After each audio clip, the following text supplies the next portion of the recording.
is at the point marked x equals a with velocity of magnitude v1 to the right. The coefficient of friction between the block and the surface is mu. A force is exerted on the block which points to the right and has magnitude kx squared, where k is the unknown constant. What must k be if the block is to have velocity 2v1 to the right at the point x equals 2a? So again, this is just, we have friction, so we're going to be doing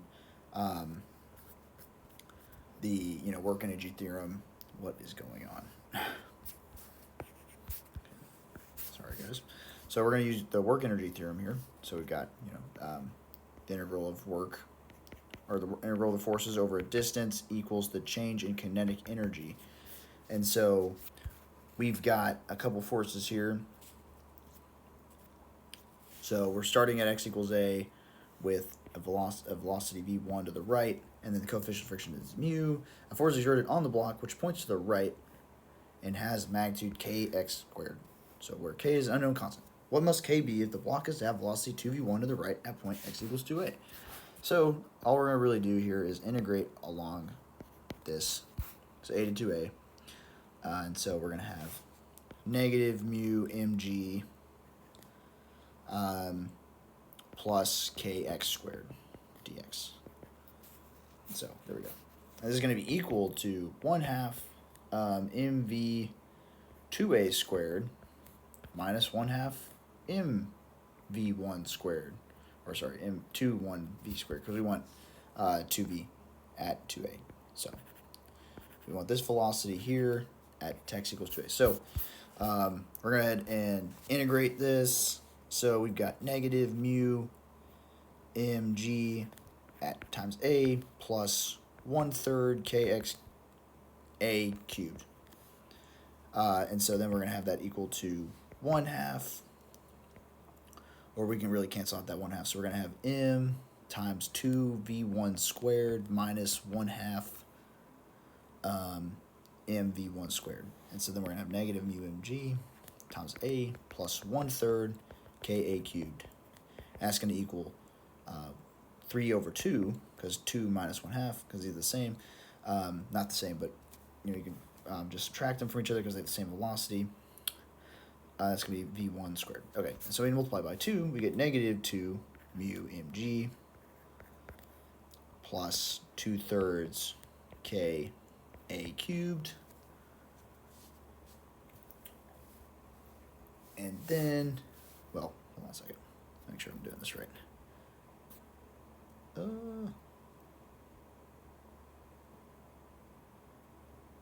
Yeah, that looks right. Okay, so that equals 3 m v1 squared, and we divide by 3. So you're getting that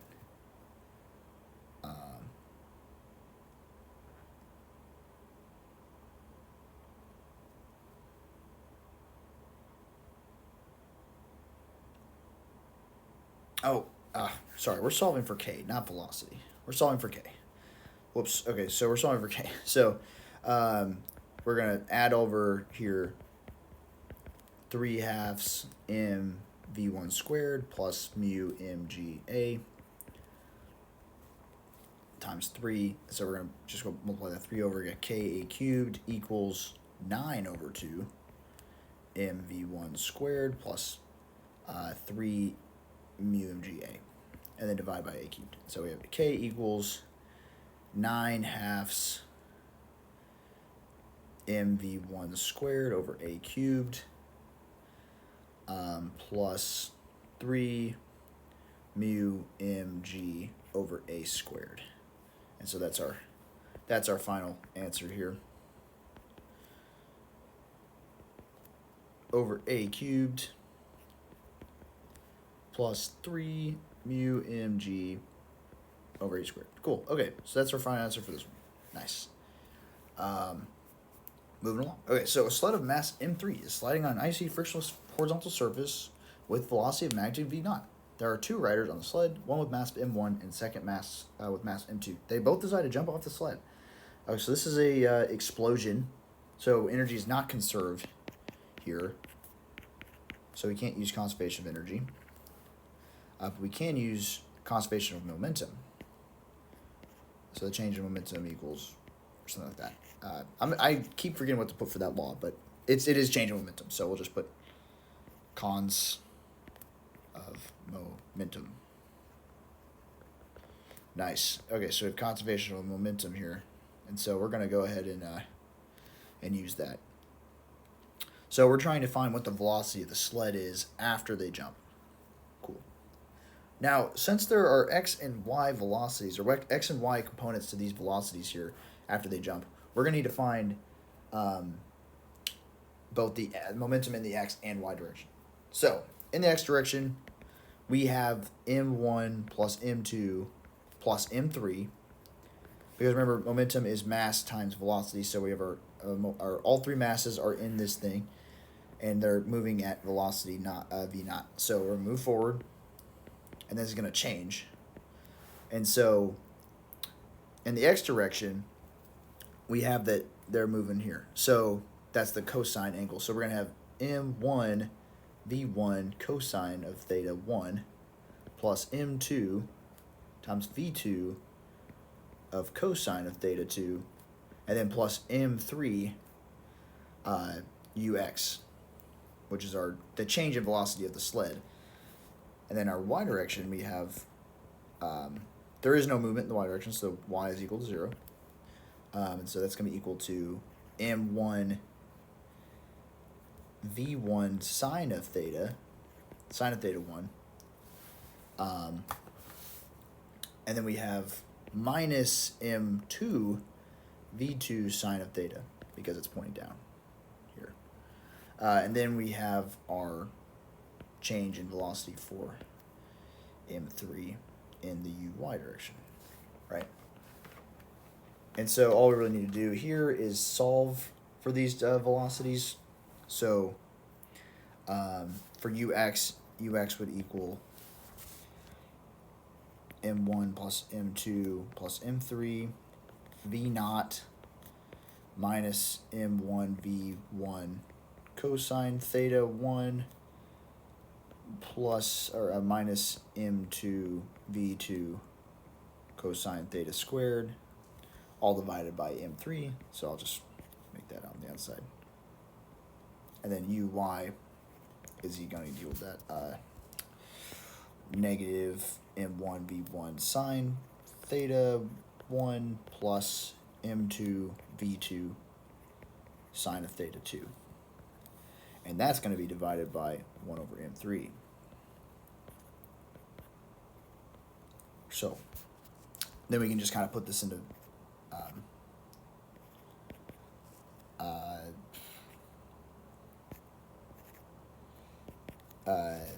vector form. So ux times I plus uy times j hat. Cool. Now there we go. So this is our final answer here. Just kind of this whole thing. Cool. All right. Question 3. The motion of a small object of mass m is observed as it moves along the x-axis. Starting at rest at x equals a, there are two forces acting on the object. One is given by F1x equals C1x, where C1 is a known constant, and another force given by that. Show that these forces are conservative by finding their potential energy functions, and use these functions to find the kinetic energy of the object as a function of x. Okay, that's not bad. So use functions to find the kinetic energy of the object as a function of x. Okay, so here we have F1, and so we're going to be using the conservation of energy here as our law, and then we're also be using the definition of potential energy as well.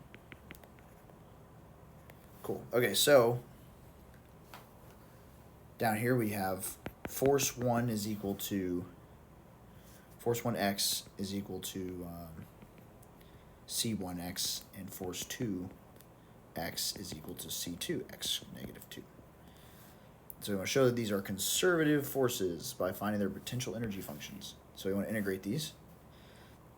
Take the negative integral. So we get negative, so we get u1x equals negative c1x squared over 2 plus a constant. And then we get that u2x equals, that would be negative, so it would be positive. So c2 over x plus a constant. Yeah. Awesome. Yeah. Okay, so there we go. And so we know that it's moving along the x-axis and it's starting at rest at x equals a. So there are two forces act on the object. One is given by F1x. Okay, so what we want to do is we have, and remember we have that conservation energy is equal to K1 plus U1 equals K2 plus U2. So K2, so K1 if we're starting at rest. Oh, man. Okay, so we're starting at rest, so there's not going to be kinetic energy there. So we're going to have negative C1, but we're starting at A plus C2 over A plus,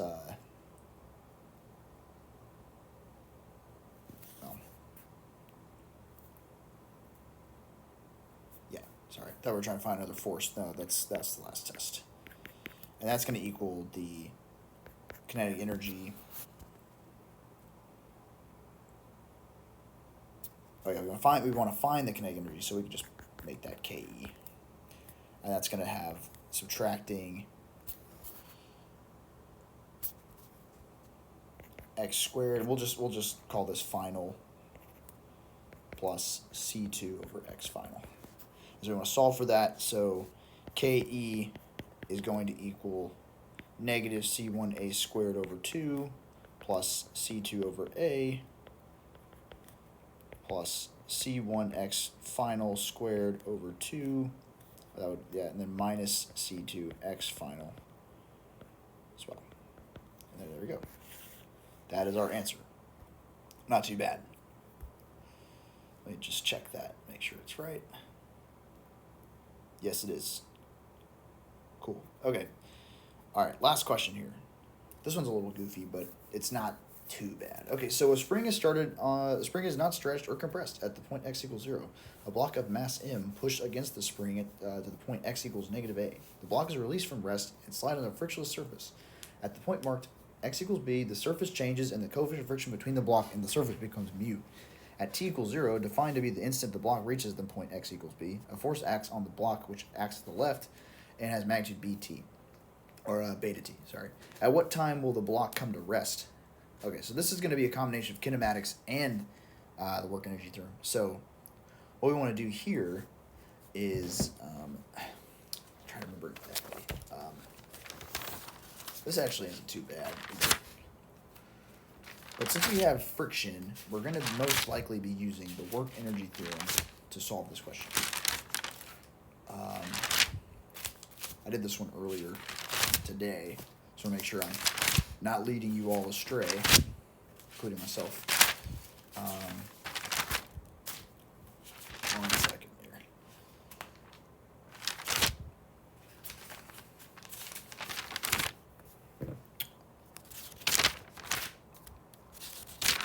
Oh, wait.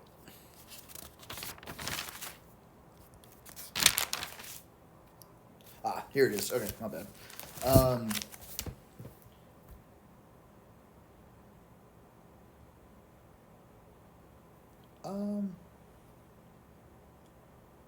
Oh, wait, no, actually, we can just use the work energy theorem, apparently. I think. Let me see here. Yeah, okay, so... Oh, yes, between x equals a and x equals 0, we can use the work energy theorem because... Or we can use conservation of energy because there's no friction. And since we're only working with this spring force here, we can actually take the integral of that. Okay, so not take the integral, but... So it's starting from rest, and it's going to slide on a frictional surface. Okay, so we can do... We have that it's starting from rest, so the kinetic energy there is going to be 0. We know that the potential energy of the spring is going to be 1/2 kx squared, or 1/2 kx squared, not 1/2 x k squared. So 1/2 kx squared. So we have that it compresses the spring a distance negative a squared, and that's going to be equal to the kinetic energy when it starts moving away from the spring, or whenever it leaves the spring. Let's say at x equals 0. And so there's not going to be a spring potential energy function, or there's not going to be the potential energy of the spring anymore at x equals 0 because it's unstretched, or it's complete. There is no stretching being, or there's no compression happening at x equals 0. So we just have that this is equal to. So we can solve for this, get rid of the 1/2 ka squared equals mv squared. And we can sort of solve for velocity, because we're going to need that later. And so we have that k over m square rooted times a equals v. Okay, cool. And on this side, we want to know at what time the block will come to rest. So we know that the forces acting on this block at x equals 0, or x equals b, I mean, is negative beta t, because it's pointing to the left. The mysterious force is pointing to the left, minus friction, which would be negative mu of g, and that's going to equal max, right? So what we want to do now is solve for acceleration. So negative beta t over, or negative beta over m minus g equals ax. Someone didn't lock their VO up outside my window, and it's just doing that beeping sound. So now we can integrate this to get velocity, and we can set velocity. Then we can set that equal to this velocity, and then set all that equal to 0. So I think that's what we're gonna do. So we're negative b 2m t squared minus mu gt equals v. And there would be some constant there, but we can just say it starts so. And then we're going to set this equal to this. So negative beta 2m t squared minus mu gt equals the square root of k over m times a. And then we can just take that out. T squared minus mu gt minus square root of km times a. And we'll go ahead and make all this positive. So, and now we can use the quadratic equation, because we have the quadratic formula here. Or the quadratic formula because we have a quadratic equation. So what we're going to do is, we've got negative b, which is negative mu g, plus or minus the square root of b squared, which would be mu g squared, minus 4 times a times c, which would be b over, or beta over 2m, times the square root of k over m times a. And I'm not going to work that out. And then all over 2 times a, 2 times beta over, so that would just be beta over m.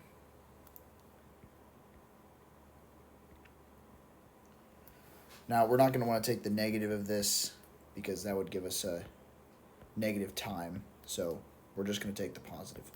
And so we can set that equal to t final.